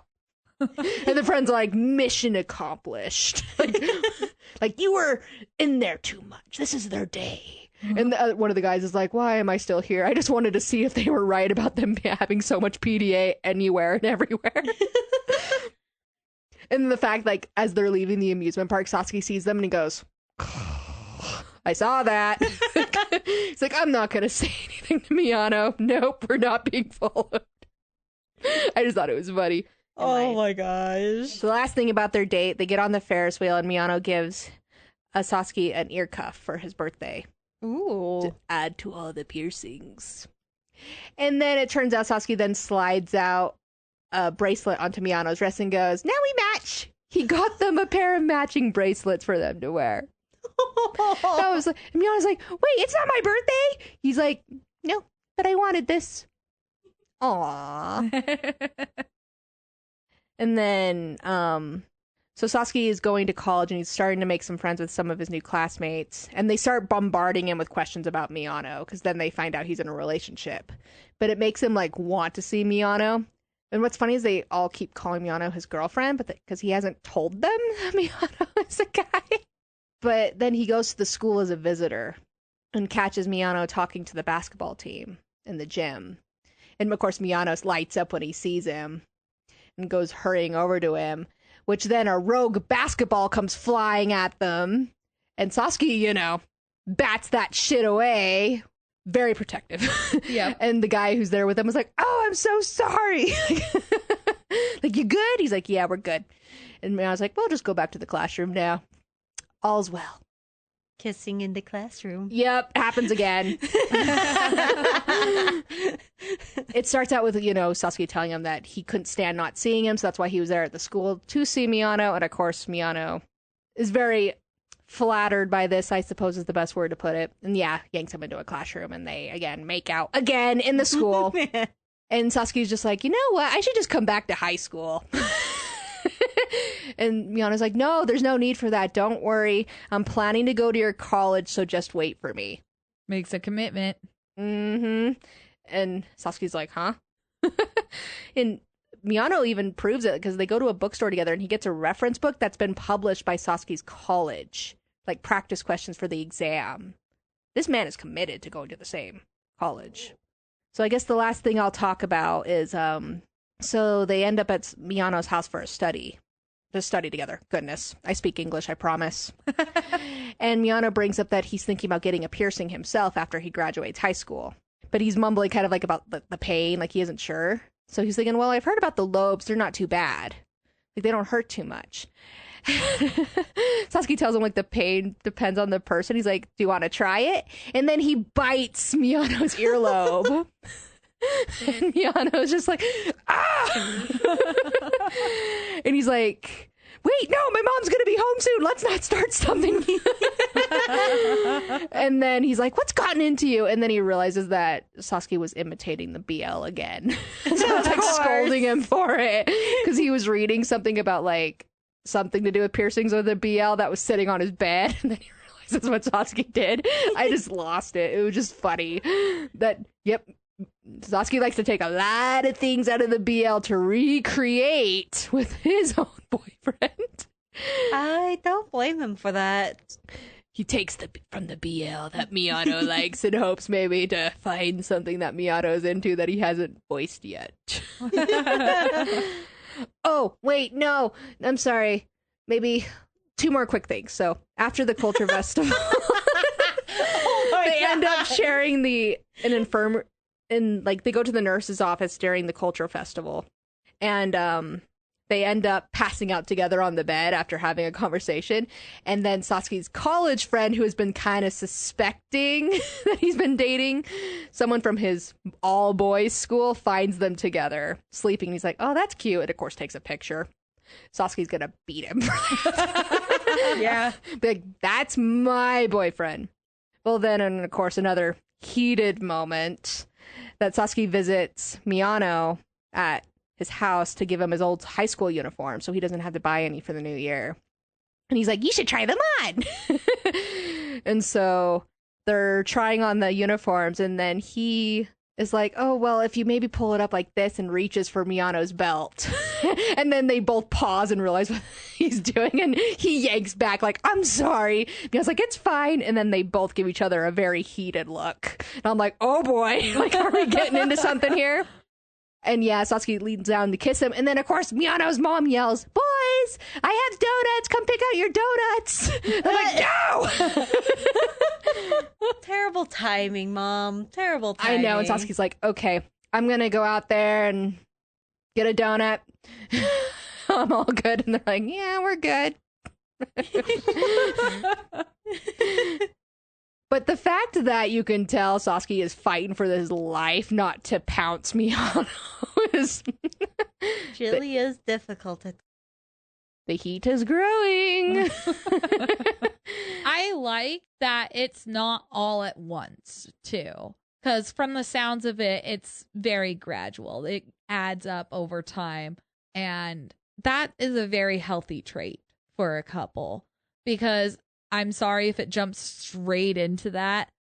It's too fast, and it just doesn't feel like the development is there for that. Yeah. And I brought up those moments because I wanted to show, like, those moments are happening naturally as their relationship is deepening and they're figuring out what they want from the relationship. Because Miyano is kind of thinking to himself, too, like, I love him. I don't want him to just be happy. I want him to be happy with me. Yeah.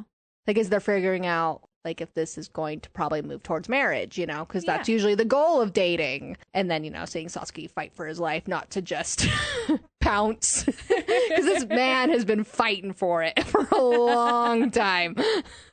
Yep. Well, then it's time for the trope. Tropes? More tropes?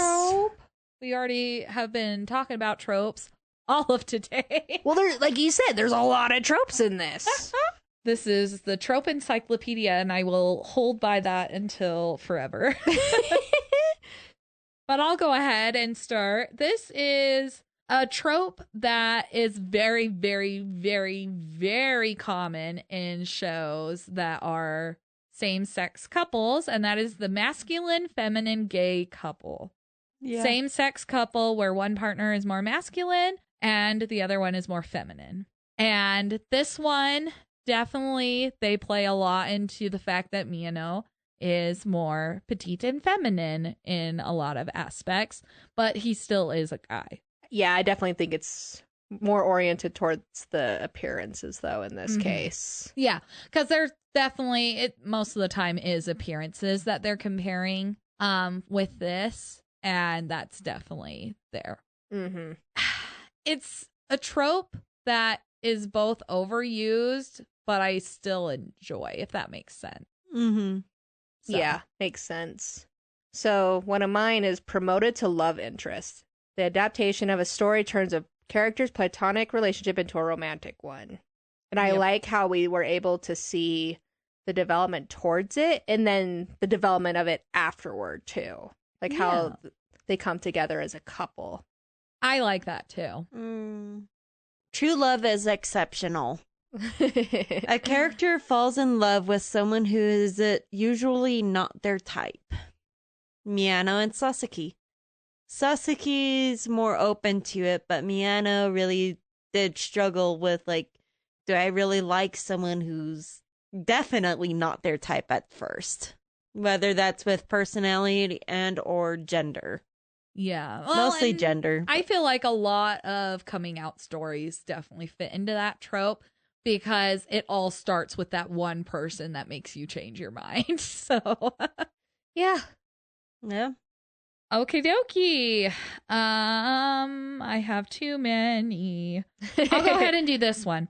So cherry blossoms. The Japanese cherry blossoms are used to symbolize love and romance. And I want to use this as also the sparkles that are in the show. The confetti. The confetti that are constantly in this show. And the more lovey-dovey the scenes are, the more sparkles and confetti there are. And there is a lot with how flustered both of them are getting with all the accidental flirting. Mm-hmm. But it's kind of an interesting portrayal because, normally they are cherry blossoms, but in this it's very iconic little squares and triangles and little confettis flying out. Flowers, lots of flowers. Reminds me of when Sasaki gave like Miyano a BL series he really wanted but wasn't able to go get himself, so he got it for him. And then and Sasaki just like, yay, hair being blown back from the the energy. So romantic ribbing. Love interests tease their partners. Sasaki gets so much hype from teasing his boyfriend. He gets the crown for that trope. He did it quite a bit before they were dating, but now that they're dating, it's all out. And I mean, he's even using the BL that Miyano reads to tease him. Yep. It's coming to bite you in the butt, Miyano. Umbrella of togetherness, a ship tease moment where two characters share an umbrella with each other. That brings back kind of closer to the beginning where it starts raining. Sasaki forgot his umbrella, kind of crouching down. I have to wait.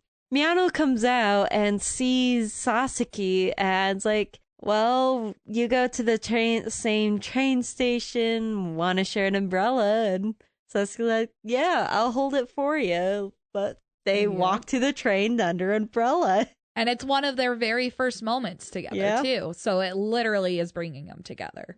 And it happens multiple times more in the story. Because, I mean, there's even a time where Miyano's racing to meet Sasaki, but he didn't bring his umbrella. So he has his blazer over his head and runs into Sasaki, who then immediately, of course, pulls him under his umbrella and starts, like, toweling him off. He's like, you look like a weather monster. Because he, like, gets fluffed up or something. And Miyano's, like, offended. Now for the moment of truth. Captains, what do you think of today's couple? Do we ship it or sink it? Ship. That's the right answer. Honestly, out of everyone, I think Zephyra was the one that me and Juno were like, are you going to? Hey, I will say this. The story, not the best. What? Very cute and fun. It was just too slow for her. We all know she craves violence and drama and death. I think I would have enjoyed it a lot more if I watched it with you guys or with you, Juno, because then I would have fed off of your energy and been more into it. But watching it on my own is too slow, too irritating. Story-wise, it's all right. I think the story was much better, at least, than Horimiya and Toradora. True. But there wasn't much story. Like, the only plot was, does Miyano fall in love with Sasaki? That's the plot. That's not much. Well, it Not is supposed to much. be slice of life. I mean, it's not like, suddenly a bulldozer comes into the school and there's a demon suddenly, like. That would be kind of interesting. Yeah, that would have made it better for Zephyra. Yeah. But I have to just say, it is one of the best, high school romance stories that I have ever watched compared to Toradora and Horimiya. I mean, to me, it's almost like at least underneath Fruits Basket. And I love Fruits Basket. I will say this, for the story, the couple themselves and the development between them and all that is very good. As she said in a highly previous episode, it's too fluffy. You did say that once. Yeah, this one's... It's fluffy. It is fluffy. There's but confetti. I will say it's very fluffy, but not as bad as the other one. Like, I like this level of fluffy. I will go ahead and say, yes, I ship this couple. I think it is a very healthy couple. Personally, for me, I told Juno this before we started recording. This is one of those animes that I watch one time and never watch again. Just because personally for me, it is not my cup of tea either. But I do appreciate the healthy notes of this couple and what it portrays as a proper way a relationship should develop, even if it does take 2 years for Miyano to finally get his ducks in a row.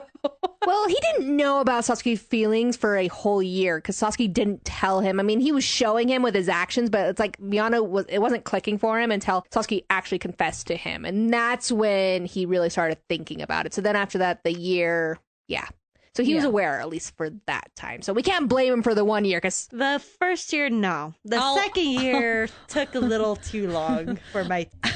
I'm going to put this as I kind of still blame him because Sasaki wasn't making it that hard to tell. True. Sasaki was laying it on thick. well, he wasn't looking for a real life BL experience. Maybe this cruise they will sail off on will be their honeymoon and they will consummate their marriage. Damn. For the first time. Take it slow and have a romantic, cute, and a lot of embarrassment and teasing. The teasing is just mostly Sasaki. Wow. Yeah. Oh my gosh, the delinquent. Why can I say that but not his name? But yes, this couple is a green flag couple. Yes. I ship them. Obviously. 10 green flags, yes. And I very much enjoyed rewatching this again. Unlike some people. Yeah, I'm eyeing you both. Well, make it more interesting then. Zephyr, I am going to fight you and you're not going to like it. Thank you for listening to this episode. If you enjoyed listening to us talk about your favorite ships, leave us a review on whatever platform you listen to. You are also welcome to send any couple recommendations or questions to our Roll for Ships to our email, battleshipspod@gmail.com. Thank you for listening, and we will see you fellow shippers next time.